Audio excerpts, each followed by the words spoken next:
In the world of media and intellectual property, disputes over originality and ownership are not uncommon. However, when such accusations involve high-profile public figures, they tend to gain significant attention. Recently, controversy emerged surrounding Meghan Markle's new podcast, Confessions of a Female Founder, after allegations surfaced that the title and concept had been previously established by a young Irish entrepreneur, KDM. The situation has sparked widespread debate over intellectual property rights, ethical business practices, and the broader implications for independent creators. KDM, the founder of Vale Street, launched her podcast, Confessions of a Female Founder, in October 2023. The series was designed to provide insights into the entrepreneurial journey, offering candid discussions about the challenges and triumphs of running a business as a young woman. In her first episode, she introduced the concept as a platform for sharing personal experiences and advice, a mission she hoped would inspire other aspiring female entrepreneurs. The title itself, Confessions of a Female Founder, was carefully chosen to reflect the honest and transparent storytelling style that underpinned her series. Fast forward to 2025, and Meghan Markle announced the launch of a podcast bearing the exact same name.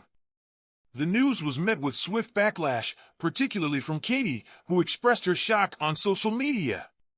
Her post, which quickly went viral, questioned how she had been drawn into the situation without prior communication or acknowledgement.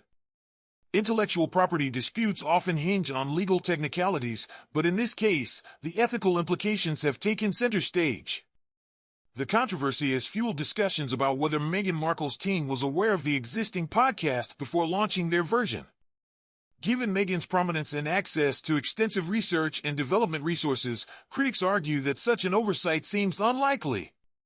Supporters of KDM assert that Meghan Markle should have sought permission, offered compensation, or at the very least, acknowledged the original podcast's existence before proceeding with an identically named project. This is not the first time Meghan Markle has faced accusations of borrowing ideas without proper credit. Some critics point to previous instances where she has been accused of mirroring concepts from other public figures. Whether intentional or coincidental, the pattern has raised concerns about originality and respect for independent creators.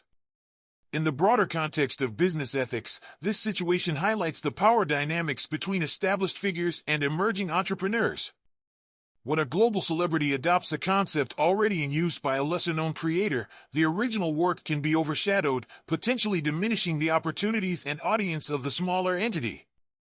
While legal ownership of a title can be complex, trademark laws vary across jurisdictions. The moral question remains: should well-resourced public figures ensure they do not inadvertently erase the contributions of smaller creators? The response from media outlets and industry experts has been divided.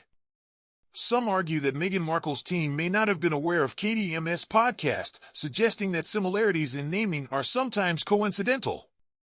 Others, however, believe that due diligence should be a fundamental step in any major project launch, especially when the project is presented as a fresh initiative.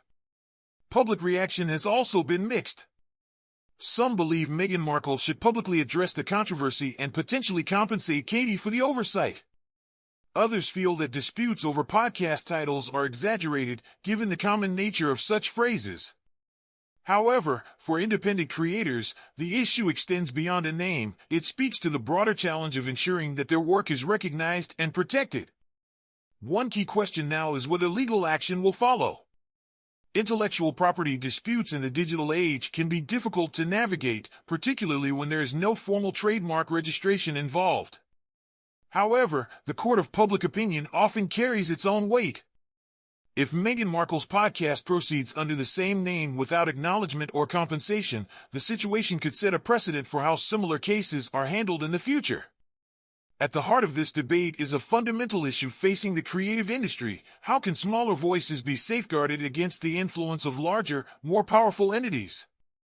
The digital age has enabled unprecedented access to information and creativity, but it has also blurred the lines between inspiration, adaptation, and outright appropriation.